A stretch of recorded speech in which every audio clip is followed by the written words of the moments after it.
Welcome to the 2025 NCAA Cross Country Championships. This is the race for the best collegiate distance runners in the world, and on this particular day, we have hundreds of the best runners from many top programs ready to throw down. Now, unfortunately, the weather is a little bit on the wet side, as it's pretty foggy and there's also a decent amount of moisture on the grass, so the overall times might slow down a little bit. But either way, these athletes are in amazing fitness, and they are ready for this year's NCAA championships.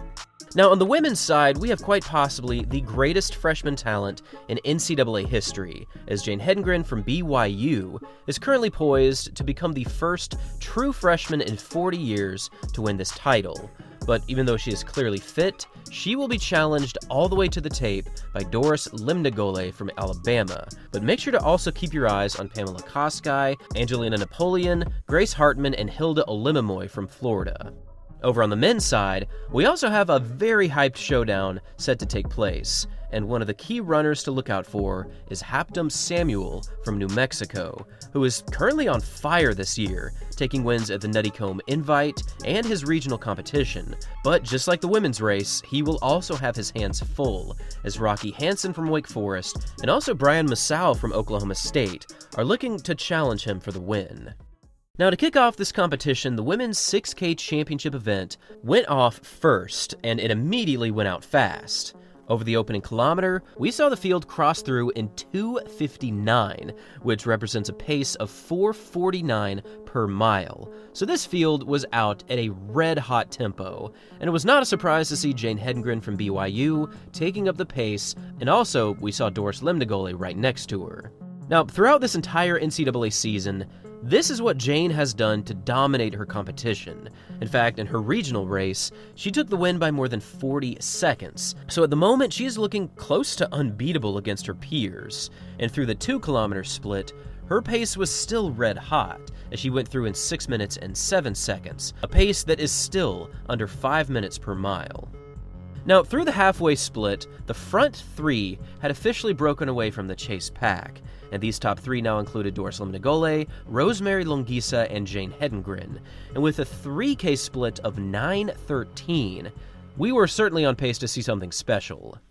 Now, just after passing through this 3K mark, both Limnagole and Hedengren had dropped Langosa, which meant that this was now a two-person race.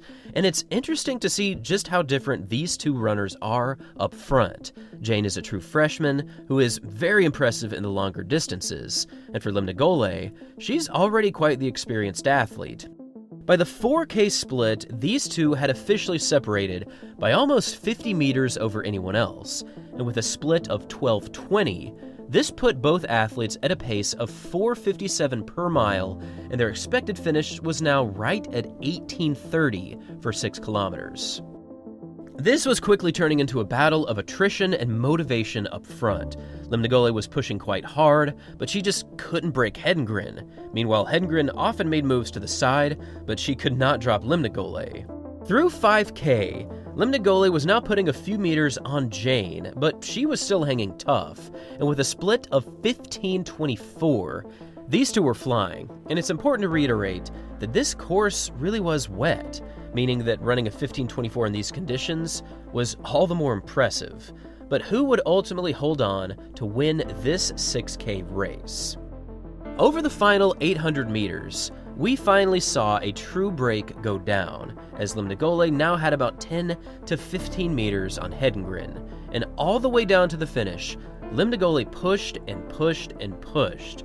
And with a finishing time of 18:25, she had just run one of the quickest 6K races in championship history, and finishing in second was Hedengren in 18:38, and finishing in third was Hilda Olimomoy from Florida in 18:46. This was quite the 6K race for Limnagole and also for Hedengren, but for the team race, it was in fact NC State who pulled out this win with a total of 114 points. It was pretty cool to see this win because hanging out right next to the finishing tape was Caitlin Toohey, a previous NCAA champ from NC State, and she was calculating the numbers live for her team. And this win was clearly important for the Wolfpack, as they got pretty emotional after the finish. This women's 6K race was incredible. both from a team race and from an individual perspective. And following this race was the men's 10K championship event, and just like the women's race, it had all of the drama on the day. This also kicked off at a super hot tempo, as through the opening first kilometer, we saw Tavon Kitchen and Rocky Hansen hitting the front in 2 minutes and 43 seconds, which equates to a pace of 4:22 per mile, and if they held this all the way to the finish, they would achieve a mark right around 27 minutes flat, which is very, very likely not to happen, but either way, they were out really quick, and the field had spread out close to 100 meters over this opening kilometer. Now, through this opening stage, Tavon Kitchen stayed up front, pushing the pace and holding the first place position. And as a true freshman, this was quite reminiscent to the Jane Hedengren approach. And through the third kilometer, the men's field hit a time of 8 minutes and 39 seconds, a decent slowdown compared to the first kilometer, but still, they were running up front in a very close pack, much more so than what happened over on the women's side. And at this point, many of the expected names were up front. There was Brian Masao from OK State, Aptom Samuel from New Mexico was quite close, there was also Gary Martin, Tavon Kitchen, and there was also Simeon Birnbaum from Oregon. Through 5K, they hit a time of 14:25, which put them right at an expected finish of 28:50. Though nobody had made a move, it was quite entertaining to see Tavon Kitchen continue pushing and holding the lead up front. But I was also very impressed by how smooth Rocky Hansen looked, as he is clearly one of the pre-race favorites for this race. Now, through 8 kilometers, the field hit a time of 23:11, and at this point we had Masaudi from Oklahoma State and Brian Masao, also from OK State, leading. And looking into the team score, Oklahoma State was already comfortably in the lead, as they come into this as one of the clear favorites, and you can see many of their athletes in the bright orange singlets. But they were still followed quite closely by Rocky Hansen and Aptom Samuel, and as one of the pre-race favorites, they were expecting something from him quite soon. Now, with about 1 mile left to run, there was still a lot of anticipation as to who would ultimately make the move. Would it be the 3:48 miler Gary Martin? Would it be Rocky Hansen from Wake Forest? Or would it be Brian Masao from Oklahoma State? Well, it was none of these three, because with 1 mile to go, Aptom Samuel from New Mexico absolutely exploded away with a crazy push forward, and man, he just went for it. Look at his face and look at the intent of this move. This was clearly his bid for the win, and this was the moment where he put a decent amount of distance on the field, and there was next to nobody that went with him, except for Brian Masao and Rocky Hansen, who now stood in second and in third.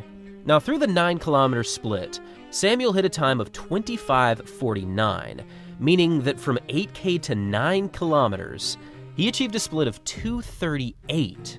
This man just threw down one of the quickest kilometers, probably in NCAA cross history. He clearly was feeling good the entire race, he clearly made his move at the perfect time, and this was just a brutal opening, and I'm sure that everyone behind him was suffering. With about half a mile left to run, this shot here really showed what was happening with Rocky Hansen. He was pushing and digging, but it just was not enough to capture the bold move of Aptom Samuel, who pushed forward and effortlessly glided away from the entire field over the final 2 kilometers. And with a finishing time of 28:33, he took this famous win, and it really was overdue. He had finished second so many times over the past year or two. He was second in last year's NCAA champs. This really was a magnificent performance, and he celebrated with about 50 meters left to run. And finishing in second here was Rocky Hansen in 28:38, and finishing in third was Salomon Kipchoge from Washington State. This was a true 10K masterclass from Aptom Samuel. And over on the team side of things, this was an Oklahoma State party, as they scored 57 points to take quite the dominant win on the day. This year's NCAA cross-country championships were full of all of the drama that we expected. There was a solid race on the women's side, a great race for the team score on the women's side, and the men's race brought back great redemption and also a very convincing win from OK State. Thanks for watching, everyone. Until next time.